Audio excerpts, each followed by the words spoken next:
அனைவருக்கும் வணக்கம். இன்றைக்கி வந்து 7/6/2024 வெள்ளிக்கிழமை அன்றைக்கி Nifty index and bank Nifty இண்டெக்ஸில் சிபிஆர் இண்டிகேட்டர் யூஸ் பண்ணி எப்படி ட்ரேட் பண்ணுறது அப்படிங்கிறத பார்த்துடலாம். அதுக்கு முன்னாடி நேற்று வந்து யூஎஸ் மார்க்கில் என்னாச்சு அப்படிங்கிறத பார்க்கும்போது நேற்று ஒரு ப்ராப்பர் கன்சால்டேஷன் நடந்திருக்கு. ஒரு பெரிய வாலட்டாலிட்டி இல்லாமல் பெரிய ரேஞ்ச் இல்லாமல் ஒரு சின்ன ரேஞ்சுக்குள்ளே வந்து பார்த்திங்கன்னா டவ் ஜோன்ஸ் வந்து கன்சால்டேட் ஆயிருக்கு. அட் எண்ட் வந்து பார்த்திங்கன்னா 0.2% பாசிட்டிவாக முடிச்சிருக்கான். S&P வந்து பார்த்திங்கன்னா இதுவுமே ஒரு கன்சால்டேஷன் தான். இங்கே பாருங்கள், இந்த மாதிரி ஒரு பிரேக் அவுட்டுக்கு அப்புறம் இந்த மாதிரி ஒரு குட்டி கேண்டில் வருது அப்படின்னா அதை நம்ம கன்சால்டேஷனாக மட்டுமே தான் எடுத்துக்கணும். இது ரிவர்சல் லெவலில் ரீட்ரேஸ்மெண்ட்டுக்கான கேண்டில்லாம் கிடையாது. ஃபர்தராக மார்க்கெட் மேலே போகிறதுக்கான அறிகுறி தான் இந்த குட்டியாக ஃபார்ம் ஆயிருக்க candlestick pattern. So at end வந்து பார்த்திங்கன்னா ஃப்ளாட்டாக ஒரு 0.02% ஃப்ளாட்டாக முடிச்சிருக்கான். நாஸ்டாக்கும் அதே மாதிரி தான் உங்களுக்கு வந்து பார்த்திங்கன்னா 0.07% வந்து பார்த்திங்கன்னா நெகட்டிவில் ஃப்ளாட்டாக முடிச்சிருக்கான். ஸோ இது மூணு கேண்டிலுமே பார்க்கும்போது கன்சால்டேஷன் தான் இது அப்படிங்கிறது வந்து ப்ராப்பராக தெரியுது. அதே மாதிரி விக்ஸுமே வந்து பார்த்திங்க அப்படின்னா ஒரு 0.4% வந்து இறங்கி தான் இருக்குது. இதுவுமே ஒரு பாசிட்டிவான விஷயம் தான். 10 இயர் பாண்டியில் வந்து பார்த்திங்கன்னா படுத்தே விட்டானே அப்படிங்கிற மாதிரி 4.2K போயிட்டான். இதுவும் ஒரு பாசிட்டிவான விஷயம் தான். அண்ட் க்ரூட் ஆயிலை பொறுத்த வரைக்கும் லைட்டாக மேலே ஏறி இருக்குது. பட் ஸ்டில் $75 தான் இருக்குது. அது $80 மேலே $90 மேலே போகிற வரைக்குமே வந்து பார்த்திங்கன்னா இந்தியாவுக்கு அது மிகப்பெரிய பிரச்சனையை கொண்டு வராது. ஸோ வேர்ல்டு மார்க்கெட் பொறுத்த வரைக்கும் எல்லாமே ஓகேவாக தான் இருக்குது. அதே மாதிரி யூரோப்பில் வந்து பார்த்திங்க அப்படின்னா நேற்று இன்ட்ரெஸ்ட் ரேட்டை வந்து கம்மி பண்ணியிருக்கிறாங்க. எப்படி வந்து யூஎஸ் மார்க்கெட்டுக்கு ஒரு பிரச்சனை வந்து அந்த கொரோனா டைமில் பிரச்சனை வந்துச்சு, அப்புறம் உக்ரைன் ரஷ்யா வார் வந்துச்சு. இதனால் வந்து பார்த்திங்க அப்படின்னா உங்களுக்கு வந்து இன்ஃப்ளேஷன் அப்படிங்கிறது அதிகமாகிட்டே போச்சு. அதை கட்டுப்படுத்துறதுக்காக தான் இன்ட்ரெஸ்ட் ரேட் அப்படிங்கிறது இன்க்ரீஸ் பண்ணாங்க. இதே காரணத்துக்காக தான் வந்து பார்த்திங்கன்னா யூரோப்லேயும் இன்க்ரீஸ் பண்ணாங்க. ஆனால் உக்ரைன் ரஷ்யா வாரில் கூட வந்து பார்த்திங்கன்னா அமெரிக்கா வந்து மறைமுகமாக சப்போர்ட் பண்ணாங்க. ஆனால் இதனால் டேரெக்டாக வந்து பாதிக்கப்பட்டது யார் அப்படின்னு பார்த்திங்க அப்படின்னா உங்களுக்கு யூரோப் தான். அதனால் வந்து பார்த்திங்கன்னா ஏன்னா அந்த உக்ரைன் அதை யூரோப்பியன் யூனியனில் சேர்த்துக்கிறதுனால தான் இந்த பெரிய சண்டையே வந்துச்சு. அதனால் ஜெர்மனிலாம் பயங்கரமாக அடி வாங்கினாங்க. அப்படி இருக்கிற யூரோப்பே வந்து பார்த்திங்கன்னா அவங்களோட இன்ஃப்ளேஷனை கம்மி பண்ணிவிட்டு இன்ட்ரெஸ்ட் ரேட்டை கம்மி பண்ணிட்டாங்க. ஆனால் இன்னும் இந்த உலகத்தின் சர்வாதிகார நாடு, ஒரு ஒரு மிக முக்கியமான நாடு, வல்லரசு நாடு அப்படின்னு சொல்லிட்டு இருக்க அமெரிக்கா வந்து இன்னும் ஸ்ட்ரகிள் பண்ணிட்டுருக்குறாங்க. அதற்கான காரணம் அவங்க எடுத்த பாலிசி டிசிஷன் தான் அப்படிங்கிறத நான் ரொம்ப ஸ்ட்ராங்காக நம்புகிறேன். ஸோ தியரட்டிக்கலுக்கும் ப்ராக்டிக்கலுக்கும் நிறைய வித்தியாசம் இருக்குங்க. என்றைக்குமே வந்து தியரியில் இருக்கிறது ப்ராக்டிக்கலாக அப்ளிகபிள் ஆகாது. அஸ் பர் த தியரி வெறித்தனமாக இன்ட்ரெஸ்ட் ரேட் ஏற்றிக்கிட்டே இருந்தோம் அப்படின்னா உங்களுக்கு வந்து இன்ஃப்ளேஷன் கம்மியாகும் அப்படிங்கிறது தான் தியரி. ஸோ அவங்களும் அதே தான் பண்ணிக்கிட்டு இருக்காங்க. பட் ப்ராக்டிக்கலாக நடக்கிற வேறு சில ஃபேக்டர்ஸ் இன்ஃப்ளூயன்ஸ் பண்ணுறதுனால அவங்க யூஎஸ் மார்க்கெட்டில் இன்னும் அது நடக்கலை. ஆனால் யூரோப்பில் அது நடந்தது அப்படிங்கிறது தான் ஒரு அதிசயமான விஷயம். அவங்க இன்ட்ரெஸ்ட் ரேட்டை கம்மி பண்ணிட்டாங்க. அதனால தான் வந்து பார்த்திங்கன்னா ஓரிரு வாரங்களாகவே வந்து பார்த்திங்க அப்படின்னா உங்களுக்கு வந்து யூரோப்பியன் மார்க்கெட்டில் நல்லா தான் பர்ஃபார்ம் பண்ணியிருக்கும் compared to other world market. இங்கே பார்த்தீங்களா உங்களுக்கு ஃபுல்லாக மேலே ஏறி இருக்காங்க. கன்சால்டேஷன் திருப்பி மேலே ஏற ஆரம்பிச்சிட்டாங்க பாருங்கள். ஸோ யூரோப்பியன் மார்க்கெட் டாக்ஸுங்கிறது உங்களுக்கு வந்து ஜெர்மன் மார்க்கெட்டு, அடுத்து வந்து இது வந்து பார்த்திங்கன்னா யூகே மார்க்கெட், இவங்க எல்லாருமே நல்லா தான் இருக்காங்க கம்பேர்ட் டு அவர் மார்க்கெட்ஸ். இதான் ரொம்ப முக்கியமான விஷயம். சரி, ஓகே. இது வந்து அமெரிக்காவுடைய நிலைமையை எடுத்து சொல்வதற்கான ஒரு சிறிய விளக்கம். இப்போ நம்ம அடுத்து வழக்கம் போல் நம்ம ஏடிஆருக்கு போயிடலாம். ஸோ ஏடிஆரை பொறுத்த வரைக்கும் நேற்று இன்ஃபோசிஸ் வந்து நம்ம இங்கே ஃபஸ்ட்டு எப்படி இருக்குது அப்படிங்கிறத பார்த்துடலாம். ஸோ ஏடிஆரில் ஓகே, ஐசிஐசிஐ வந்து 0.16% பாசிட்டிவ், ஹெச்டிஎஃப்சி வந்து பார்த்திங்கன்னா 0.5% பாசிட்டிவ், இன்ஃபோசிஸ் வந்து 3% பாசிட்டிவ், விப்ரோ வந்து 2% பாசிட்டிவ். இதுவே நீங்கள் அங்கே போய் பார்த்தீங்க அப்படின்னா சேம் அதே தான், 2% 3% பாசிட்டிவாக இருக்குது. ஐசிஐசிஐ பேங்க் வந்து பார்த்திங்கன்னா நெகட்டிவாக முடிச்சிருக்காங்க, ஹெச்டிஎஃப்சி பேங்க் வந்து பாசிட்டிவாக முடிச்சிருக்காங்க. அதாவது இந்தியன் கம்பேர் பண்ணும்போது ஐசிஐசிஐ வந்து ரொம்ப நெகட்டிவாக இருக்குது, ஹெச்டிஎஃப்சி பேங்க் வந்து ரொம்ப பாசிட்டிவாக இருக்குது. ஸோ இதை மிக்சர் அப்படின்னு வச்சுக்கிட்டோம்னா ஏடிஆர்ன்றது ஒரு பெரிய சயின்ஸ் எதுவுமே கிடைக்கல. பாசிட்டிவோ நெகட்டிவோ ரெண்டுமே கிடையாது, கிட்டத்தட்ட ஈக்குவல் ஆகிடுச்சு அப்படிங்கிறத நம்ம எடுத்துக்கலாம். இதை க்ளோஸ் பண்ணிடுவோம். அடுத்து வந்து எஃப்ஐஏ டிஏ டேட்டா பொறுத்த வரைக்கும் திருப்பியும் வந்து எஃப்ஐஏ வந்து வெறித்தனமாக செல் பண்ண ஆரம்பிச்சிட்டாங்க. கிட்டத்தட்ட 6,800 கோடி அப்படிங்கிறத செல் பண்ணியிருக்கிறாங்க. டிஐஏ வந்து ஒரு 3,700 கோடி வந்து பை பண்ணியிருக்காங்க. நெட் இன்ஸ்டியூஷன் வந்து பார்த்திங்கன்னா ஸ்டில் நெகட்டிவில் தான் இருக்குது. இது ஒரு நெகட்டிவ் சைன் தான்.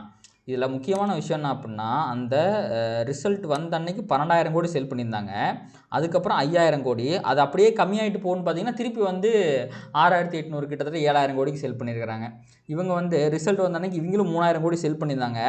அடுத்து கிட்டத்தட்ட மேட்ச் பண்ணி வாங்கியிருந்தாங்க. நேற்று மேட்ச் பண்ண முடியல. அதனால தான் வந்து பார்த்திங்கன்னா நேற்று ஒரு அண்டர் பர்ஃபார்மன்ஸ் அப்படிங்கிறது நடந்துச்சு நம்ம மார்க்கெட்டில். ஸ்டில் பாசிட்டிவாக தான் முடிஞ்சிருக்கு. பட் இருந்தாலும் நல்லா மேலே போச்சு. பேங்க் நிஃப்டியில் 500 பாயிண்ட் எதுக்கு ஏறினே தெரியாமல் ஏறிட்டு திருப்பி மைனஸுக்கெலாம் போயிட்டு பயங்கர வாலட்டைலாக இருந்துச்சு. அதற்கான காரணம் கண்டிப்பாக இந்த எஃப்ஐஏ செல்லிங் அப்படிங்கிறது தான். ஓகேவா? ஸோ இப்போதைக்கு எஃப்ஐஏ வந்து எனக்கு தெரிஞ்சு வந்து ஒரு ஸ்டேபிளுக்கு இந்த நம்பிக்கை இல்லா தீர்மானம் கிடையாது. நம்ம பார்லிமெண்ட்டில் போயிட்டு எல்லாருமே வந்து பிஜேபிக்கு தான் ஆதரவு அப்படின்னு சொல்லிட்டு அங்கே வந்து ஒரு ஸ்ட்ராங்கான prime minister, most probably 99% Modiji அவர்கள் பதவி ஏற்கிற வரைக்குமே வந்து பார்த்திங்க அப்படின்னா இவங்க செல்லிங்கில் தான் இருப்பாங்கன்னு நினைக்கிறேன். அதுக்கப்புறம் தான் கொஞ்சம் கொஞ்சமாக இந்த செல்லிங்கை கம்மி பண்ணுறதுக்கான வாய்ப்புகள் இருக்குது. ஸோ அதை நம்ம பொறுத்து இருந்து பார்க்கலாம். ஸோ அது வந்து மோஸ்ட்லி ஜூன் 21 நடக்கும் அப்படிங்கிற மாதிரி நேற்று ஒரு தகவலை கேள்விப்பட்டேன். நம்ம பார்க்கலாம். அதை பெரும்பான்மையை நிரூபிக்கிறது, அந்த பேர் தான் மறந்துட்டு தேடிக்கிட்டு இருந்தேன். பெரும்பான்மை அரசு நிரூபிக்கிற வரைக்குமே வந்து பார்த்திங்கன்னா உங்களுக்கு வந்து இவங்க செல் பண்ணிகிட்டு இருக்கிறதுக்கு நிறைய வாய்ப்புகள் இருக்குது. அண்ட் இப்போதைக்கு வந்து பார்த்திங்கன்னா உங்களுக்கு வந்து வேர்ல்டு மார்க்கெட் ஃபியூச்சர்ஸை பொறுத்த வரைக்கும் எல்லாருமே வந்து ஃப்ளாட்டாக தான் இருக்காங்க. Dow, S&P, Nasdaq flat. அதுக்கப்புறம் வந்து இவங்க யூரோப்பியன் மார்க்கெட் வந்து பார்த்திங்கன்னா லைட்டாக நெகட்டிவாக இருக்காங்க. பட் ஸ்டில் இதை வந்து நம்ம ஃப்ளாட்டுன்னு தான் கன்சிடர் பண்ண முடியும். அண்ட் ஏஷியன் மார்க்கெட்டை பொறுத்த வரைக்கும் தைவான் மட்டும் இவன் வந்து ஏறுனா 1% ஏறுறது, இறங்குனா 1% இறங்குதுங்கிற மாதிரி சுற்றிக்கிட்டு இருக்கேன். இவனை விட்டுடலாம். நிக்கி மட்டும் இவனும் ஃப்ளாட்டாக தான் இருக்கான். ஸோ ஓவராலாக வந்து பார்த்திங்கன்னா எல்லா மார்க்கெட்டுமே வந்து பார்த்திங்கன்னா ஃப்ளாட்டாக தான் இருக்குது. அண்ட் நம்மளுடைய கிஃப்ட் நிஃப்டி இப்போ என்ன பண்ணுறோம் அப்படிங்கிறத பார்க்கலாம். 910 அப்படிங்கிற ரேஞ்சில் வந்து ட்ரேட் ஆகிட்டு இருக்கான்.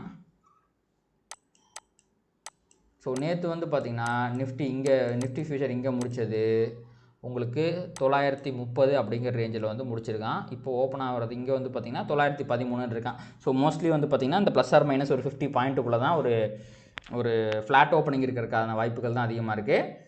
அண்டு நேற்று நிஃப்டியில் என்ன இருந்துச்சு அப்படிங்கிறத பார்த்துருவோம். அதுக்கப்புறம் இன்றைக்கி மார்னிங் என்ன ஆகும் அப்படிங்கிறத ஃபஸ்ட் அனலைஸ் பண்ணலாம். ஸோ நேற்று நிஃப்டியில் வந்து பார்த்திங்கன்னா ஒரு ப்ராப்பரான சைட்வேஸ் டேங்க. உங்களுக்கு வந்து ப்ரைஸ் வந்து ஒரு நிமிஷம் ப்ரீவியஸ் டே ஹைக் மேலேயே தான் ஓப்பன் ஆகி மேலேயே தான் முடிஞ்சிருச்சு. இது ஒரு பாசிட்டிவான விஷயம் தான். பட் ஸ்டில் R1 தாண்டி இருந்துச்சுன்னு வைங்களேன், இன்னும் நம்ம ஒரு பாசிட்டிவாக சொல்லலாம். பட் ஸ்டில் இதில் வந்து பையர்ஸ் நிறைய பேர் வந்துட்டாங்கன்னு அர்த்தம். ப்ளஸ் விர்ஜின் CPR வேறு ஃபார்ம் ஆகிடுச்சு. இதுவும் ஒரு ரொம்ப பாசிட்டிவான விஷயம் தான். ஓகேங்களா? ஸோ அடுத்து வந்து இன்றைக்கி வந்து நிஃப்டியில் என்ன ஆகும் அப்படிங்கிறத பார்த்துருவோம். டுமாரோ CPR ஆன் பண்ணிடலாம். ஸோ இன்றைக்கி வந்து பார்த்திங்கன்னா நிஃப்டியில் ஒரு அசெண்டிங் நேரோ CPR ஃபார்ம் ஆகிருக்கு. இது ஒரு ட்ரெண்டுக்கான இண்டிகேஷன். ஆல்ரெடி விர்ஜின் CPR போட்டாங்க. கன்சல்டேஷன் அப்படிங்கிறது நடந்துருச்சு. மேலே ஏற்றுறதுக்கு இன்றைக்கி கண்டிப்பாக ட்ரை பண்ணுவாங்க. ஸோ சப்போஸ் இந்த இதுதான் வந்து பார்த்திங்கன்னா அந்த ஃபாலோட பிகினிங். இங்கேருந்து வந்து பார்த்திங்கன்னா எவ்வளோ தூரம் மேலே இருக்குது, ஒரு 1.5% மேலே 300 பாயிண்ட் மேலே இருக்குது. இவன் வந்து டெய்லியும் நேற்றே வந்து பார்த்திங்கன்னா உங்களுக்கு லோலேருந்து ஹை எவ்வளோ ஏறி இருக்கான் அப்படின்னா அசால்ட்டாக 237 பாயிண்ட் ஏறி இருக்கான். இன்றைக்கி இந்த பாயிண்ட்டை தாண்டி மேலே போவானா அப்படிங்கிறத நம்ம பார்க்கணும். ஏன்னா இது வந்து இங்கே பாருங்கள், இதுதான் வந்து பார்த்திங்கன்னா உங்களுக்கு இந்த ப்ரீபோல் வர்றதுக்கு முன்னாடி இருந்த இடம். இப்போ வந்து அதையெல்லாம் தாண்டி மேலே போயிட்டான். விச் மீன்ஸ் இவன் என்ன இண்டிகேட் பண்ணுறான் அப்படின்னா இந்த ஃபாலு வந்து சும்மா ஓவாய்க்கு நான் வந்து சும்மா விளையாண்டு பார்த்தேன் உங்களோட அப்படிங்கிற மாதிரி அப்படியே ரிவர்ஸில் எடுத்து மேலே போயிட்டான். அண்டு இது வந்து பார்த்திங்கன்னா எக்ஸிட் போல், அதாவது பிஜேபி வந்து பார்த்திங்கன்னா 400 சீட்டு ஜெயிக்கும் அப்படின்னு சொன்ன இடம் தான் இது. ஸோ எனக்கு தெரிஞ்சு இதுக்கப்புறம் ஃபர்தராக மேலே போகிறதுக்கான வாய்ப்புகள் மிகவும் குறைவாக தான் தெரியுது. ஆனால் மார்க்கெட் புல்லிஷாக இருக்குது. ஸோ மிக்சடு சிக்னலாக இருக்குது. இப்போது இதுக்கான காரணம் என்ன அப்படிங்கிறத நம்ம வந்து முதல்ல விலைக்கு பார்க்கணும். இந்த இடத்துல வந்து ஓகே, எலெக்ஷனில் வந்து பிஜேபி வந்து 300 சீட் ஜெயிச்சிரும், 350 சீட் ஜெயிக்கிறோங்கிற எக்ஸ்பெக்டேஷன் எக்ஸிட் போல வந்து பயங்கரமாக பார்த்து மேலே ஏறினாங்க. ஆனால் அது நடக்கலை. அப்போது அது நடக்கலை அப்படிங்கும்போது இப்போ அந்த இடத்துல தான் இருந்தாங்க. அது நடக்கிறதுக்கு முன்னாடி எந்த இடத்துல இருந்தாங்களோ அந்த இடத்துக்கு கொஞ்சம் மேலே தான் இருக்காங்க. ஸோ இதுக்கப்புறம் மார்க்கெட் வந்து ஃபர்தராக பெருசாக மேலே போகுமா அப்படின்னா லாஜிக்கலாக ப்ரைஸ் எல்லாம் வேணாம், நீங்கள் ப்ரைஸ் ஆக்ஷனை விட்டுருங்க. லாஜிக்கலாக பார்த்தா போகக்கூடாது. ஆனால் அஸ்பர் த ப்ரைஸ் ஆக்ஷன் இவன் அசெண்டிங் CPRல உங்களுக்கு நேரோ CPR காட்டுறான் அப்படின்னா மார்க்கெட் ட்ரெண்ட் ஆகிறதுக்கு தான் வாய்ப்பு இருக்குது. அதுவும் அசெண்டிங் CPRங்கிறதுனால மோஸ்ட்லி மேலே ட்ரெண்ட் ஆகிறதுக்கு தான் வாய்ப்பு இருக்குது. ஸோ லாஜிக்கலாக பார்த்தா மார்க்கெட் இப்போ கன்சாலிடேட் ஆகணும். அஸ்பர் த டெக்னிக்கல்ஸ் பார்த்தீங்க அப்படின்னா மார்க்கெட் இப்போ வந்து பார்த்திங்கன்னா மேலே போகணும்.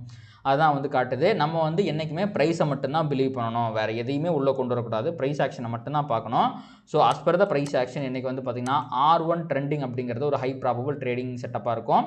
அதே மாதிரி இன்கேஸ் மார்க்கெட் ஃபால் ஆச்சு அப்படின்னா CPRலேருந்து ரிவர்ஸ் ஆகி மேலே போகிறதுமே வந்து பார்த்திங்கன்னா ஒரு ஹை ப்ராபபிள் ட்ரேட். CPRையும் சப்போஸ் மார்க்கெட் வந்து கீழே வந்துச்சுன்னா உங்களுக்கு கீழே விர்ஜின் CPR ஒன்று இருக்குது, S1 இருக்குது. So S1 reversal, Virgin CPR reversal, இது எல்லாமே வந்து பார்த்திங்க அப்படின்னா உங்களுக்கு ஹை ப்ராபபிள் ட்ரேடு தான்.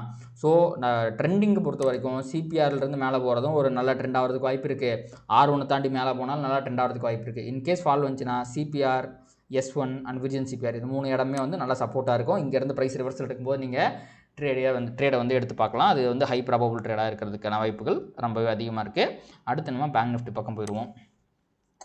பேங்க் நிஃப்டி பொறுத்த வரைக்கும் முதல்ல வந்து நேற்று என்னாச்சு அப்படிங்கிறத பார்ப்போம். அதுக்கப்புறம் நம்ம டுமாரோ CPR வச்சு அனலைஸ் பண்ணிக்கலாம். ஸோ இதான் வந்து பார்த்திங்கன்னா நேற்றத்தோட CPR. ஸோ பேங்க் நிஃப்டிலையுமே வந்து பார்த்திங்கன்னா விர்ஜின் CPR தான் ஃபார்ம் ஆயிருந்துச்சு. ஆனால் நிஃப்டி அளவுக்கு பேங்க் நிஃப்டி அப்படிங்கிறது புல்லிஷாக இல்லை. ஏன்னா நிஃப்டி ப்ரீவியஸ் டே ஹைக்கு மேலே வந்து க்ளோஸ் வச்சுருந்தான். ஆனால் பேங்க் நிஃப்டியால் ப்ரீவியஸ் டே ஹைக்கு மேலே க்ளோஸ் வைக்க முடியலை, அவன் கீழே தான் வச்சுருந்தான்.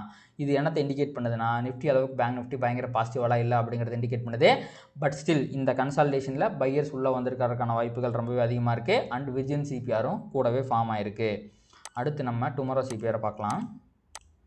நிஃப்டி மாதிரி இல்லாமல் இங்கே பேங்க் நிஃப்டியில் வந்து பார்த்திங்கன்னா ப்ராப்பரான ஒரு நேரோ சிபிஆர் ஃபார்ம் ஆகிருக்கு. It is an indication of trending day, mostly அந்த ஹையர் சைட் மார்க்கெட் மேலே ட்ரெண்ட் ஆகிறதுக்கான வாய்ப்புகள் ரொம்பவே அதிகமாக இருக்குது. ஸோ இந்த R1 அப்படிங்கிறது நல்ல ஒரு ரெசிஸ்டன்ஸாக இருக்குங்க. ஏன்னா இன்றைக்கோட R1 ஏன்னா நேற்று வந்து பார்த்திங்கன்னா இந்த இடத்துல இருந்தால் ரிவர்ஸ் ஆகிருக்கு. அந்த இடம் தான் வந்து பார்த்திங்கன்னா இதுக்கு முன்னாடி மார்க்கெட் வந்து ஒரு கன்சல்டேஷனை போட்டு வெறிகொண்டு கீழே இறங்கின இடம். ஸோ இப்போ இந்த இடத்துல இருந்து மார்க்கெட் மேலே போச்சு அப்படின்னா கண்டிப்பாக உங்களுக்கு வந்து ஆல் டைம் ஹை போகிறதுக்கான வாய்ப்புகள் இருக்குது. முக்கியமாக 50,000க்கு போகிறதுக்கான வாய்ப்புகள் ரொம்பவே அதிகமாக இருக்குது. ஸோ இதுலேயுமே வந்து பார்த்திங்கன்னா R1 ட்ரெண்டிங் அப்படிங்கிறது ஒரு ஹை ப்ராபபிள் ட்ரேடிங் ஆப்பர்ச்சுனிட்டி. அதே மாதிரி இன்கேஸ் மார்க்கெட் கீழே வந்துச்சுன்னா இங்கே சிபிஆர் கிட்ட நம்ம சப்போர்ட் எடுக்குன்னு சொல்ல முடியாது. ஏன்னா இது ஒரு நேரோ சிபிஆர், ரொம்ப வீக்கான சிபிஆர், ஈஸியாக ப்ரைஸ் அதை உடச்சிரும். ஸோ விர்ஜின் சிபிஆர் ரிவர்சலும் இங்கே இருக்கிற S1 ரிவர்சலும் பேங்க் நிஃப்டிக்கு ஒரு ஹை ப்ராபபிள் ட்ரேடிங் ஆப்பர்ச்சுனிட்டி. மேலே பொறுத்த வரைக்கும் R1 ட்ரெண்டிங் அப்படிங்கிறது ஒரு ஹை ப்ராபபிள் ட்ரேடிங் ஆப்பர்ச்சுனிட்டி. இதுதான் வந்து பார்த்திங்கன்னா பேங்க் நிஃப்டியை பொறுத்த வரைக்கும் இருக்கிற ட்ரேடிங் ஆப்பர்ச்சுனிட்டிஸ். இப்போ நம்ம வந்து பொசிஷனலாக இதை அனலைஸ் பண்ணிடலாம். இப்போ வந்து பார்த்திங்கன்னா நிஃப்டியும் சரி பேங்க் நிஃப்டியும் சரி ஒரு கிரிட்டிக்கலான கட்டத்தில் இருக்குது. லாஜிக்கலாக பார்த்தா இந்த இடத்துல கன்சாலிடேஷன் தான் நடக்கணும்.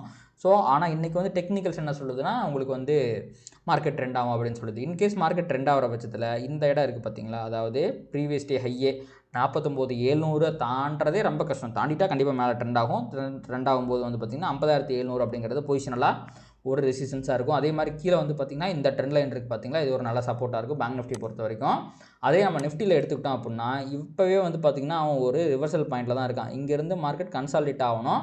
கன்சாலிடேட் ஆனால் தான் உங்களுக்கு திருப்பி வந்து பிரேக் அவுட் ஆகும்போது நல்லா மேலே போக முடியும். ஓகேங்களா? ஸோ இப்போ வந்து இந்த இடத்துல இதை போடுறது வந்து அவ்வளோ லாஜிக்கலாக இருக்காது. ஏனென்றால் உங்களுக்கு நிறையா ரிவர்சல் அப்படிங்கிறது அந்த இடத்துல இல்லை. ஸோ நம்ம வந்து இந்த சேனலை தான் மெயின்டைன் பண்ணோம்.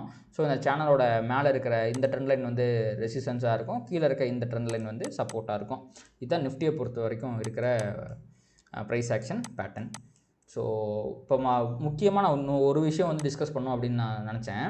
இப்போது விக்ஸ் நான் வந்து உங்களுக்கு ஒரு 2-3 நாள் முன்னாடி சொல்லியிருந்தேன். ரொம்ப ஒரு பீக்குக்கு போச்சு, கிட்டத்தட்ட 30 தொட்டான். இதிலிருந்து 50% கீழே போன உடனே நம்ம வந்து மார்க்கெட் சானிட்டிக்கு திரும்பிடுச்சு, பழைய நிலைமைக்கு போயிடுச்சு, நார்மலாக நம்ம ட்ரேட் பண்ணலாம் அப்படிங்கிற நிலைமைக்கு போயிடும் அப்படின்னு நான் சொன்னேன்.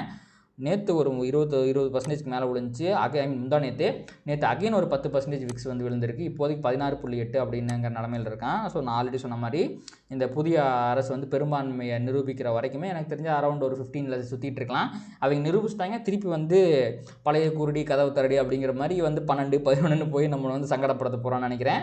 பட் ஸ்டில் விக்ஸ் இறங்கிறது மார்க்கெட்டில் ஒரு ஸ்டேபிளான ப்ரைஸ் ஆக்ஷன் ஃபார்ம் ஆகுது அப்படிங்கிறதுக்கான ஒரு நல்ல இண்டிகேஷன் தான். ஸோ பெருசாக நீங்கள் பயப்பட தேவையில்லை. பெரிய ஃபால் இதுக்கப்புறம் வரதுக்கான வாய்ப்புகள் மிகவும் குறைவு. இன்கேஸ் அந்த பெரும்பான்மையை நிரூபிக்கிற அன்னைக்கு ஏதாவது சம்பவம் நடக்கிறதுக்கான வாய்ப்புகள் பெருசாக கிடையாது.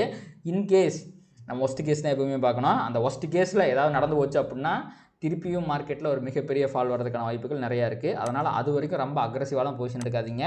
அந்த நியூஸை மட்டும் பார்த்துக்குங்க, என்னென்ன தேதிக்கு என்னென்ன பண்ணுறாங்க அப்படிங்கிற நியூஸை கொஞ்சம் பார்த்துட்டு பொசிஷன்லாம் எடுங்க. இந்த வீக்கெண்டில் வந்து நம்ம ஒரு புட் ஆப்ஷனை பை பண்ணி வைக்கிறது, கால் ஆப்ஷனை பை பண்ணி வைக்கிறது, ஹியூஜ் கேப் அப்படின்லாம் நடக்கும் அப்படிங்கிற மாதிரிலாம் எதிர்பார்த்து எதுவும் பண்ணாதீங்க. செல்லராக இருந்தாலும் ஹெச் பண்ணாமல் ட்ரேட் பண்ணாதீங்க. பெரிய ரிஸ்க் அப்படிங்கிறத எடுக்காதீங்க. என்னடா இவன் ரொம்ப நாளாக ட்ரேட் பண்ண வேணாம்னு நான் சொல்லலை, ரிஸ்க்கை கம்மி பண்ணி பண்ணுங்கன்னு தான் சொல்கிறேன். ஏன்னா விக்ஸ் கம்மியாகிடுச்சு, அதனால் இதுக்கு மேலே நம்ம ட்ரேட் பண்ணாமலாம் இருக்க முடியாது. ஸோ நீங்கள் ட்ரேடிங்கை ஸ்டார்ட் பண்ணிடலாம். பட் நீங்கள் ரிஸ்க்கு மட்டும் கம்மியாக எடுத்துக்கங்க. ஒஸ்ட் கேஸ் சினாரியோவில் மார்க்கெட் செம்மையான ஃபால் வந்தாலும் இல்லை பயங்கரமான ரைஸ் வந்தாலும் பெரிய லாஸ் வராத மாதிரி பார்த்துக்குங்க, based on your risk portfolio. So இதோட நம்ம வந்து இந்த வீடியோவை முடிச்சுக்கலாம். ஸோ கண்டிப்பாக இந்த வீடியோ உங்களுக்கு யூஸ்ஃபுல்லாக இருந்திருக்கும் அப்படின்னு நினைக்கிறேன். இந்த வீடியோ உங்களுக்கு பிடிச்சிருந்துச்சு அப்படின்னா இதை லைக் பண்ணுங்கள், கமெண்ட் பண்ணுங்கள், அண்ட் ட்ரேட் பண்ணுற மற்ற நண்பர்களுக்கு ஷேர் பண்ணுங்கள். அது யூடியூப் அல்காரிதம் ட்ரிகர் பண்ணி இன்னும் நிறைய பார்வையாளர்கள் நம்ம சேனலில் கொண்டு வந்து சேர்க்கும். நன்றி.